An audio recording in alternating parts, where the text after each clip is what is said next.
Donc correction du problème sur le logarithme népérien. Donc l'énoncé: François, un jeune artisan ébéniste, fabrique des petits objets décoratifs d'inspiration africaine.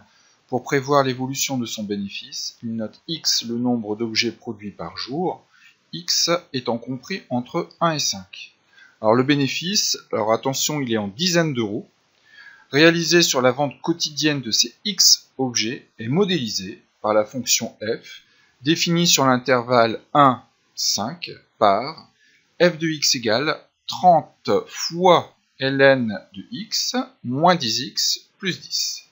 Donc ln de x, logarithme népérien.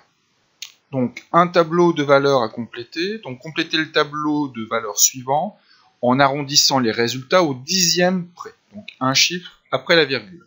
Donc on prend sa calculatrice, par exemple pour x égale à 2, 30 fois ln de 2, moins 10 fois 2, plus 10.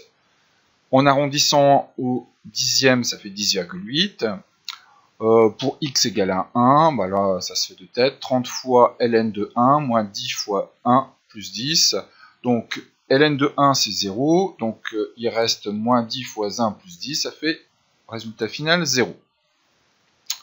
Deuxième question, on note f' à sa fonction dérivée, calculer f' de x.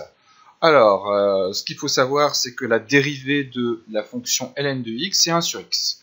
Donc 30 fois ln de x, ça va faire 30 fois 1 sur x, moins 10 fois la dérivée de x, qui est 1, et la dérivée de 10, c'est 0. Donc, ça va être égal à 30 sur x, moins 10. Alors, pour que ça soit un peu plus présentable, je mets tout sous le même dénominateur. Donc ici, moins 10, ça va être moins 10x sur x. Donc, l'écriture de la dérivée, 30 moins 10x sur x. Donc, troisième question, résoudre f' de x égale à 0. Donc, pour que la dérivée soit égale à 0, bah, en fait, il faut que le numérateur soit égal à 0. Donc 30 moins 10x égale à 0, ça nous fait 30 égale 10x, donc on fait passer le moins 10x de l'autre côté, ce qui nous fait 10x, x est égal à 30 divisé par 10, ce qui est égal à 3. Voilà.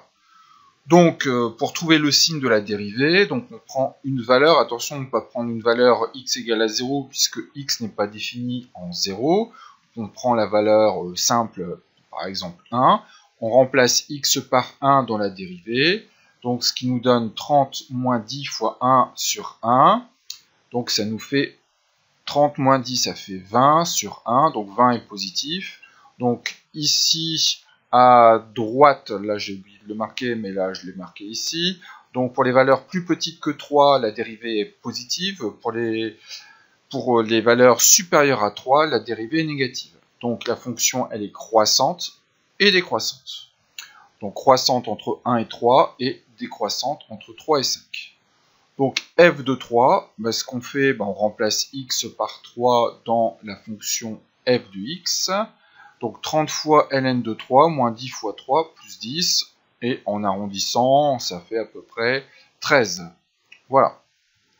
Donc on demande de tracer, de faire une représentation graphique, donc on utilise le tableau de valeurs, on place les points, x en abscisse, f de x en ordonnée, attention là 1 cm correspond à 2 unités, enfin 2 en ordonnée. Et dernière question, combien faut-il produire d'objets dans une journée pour que le bénéfice soit maximal? Alors soit on lit graphiquement, donc ici pour x égale à 3, on a un bénéfice qui vaut à peu près 13. Ou bien on le voit ici, alors 3, on a un bénéfice qui est égal à 13. Alors attention quand même, 13, puisque le bénéfice était en dizaines d'euros.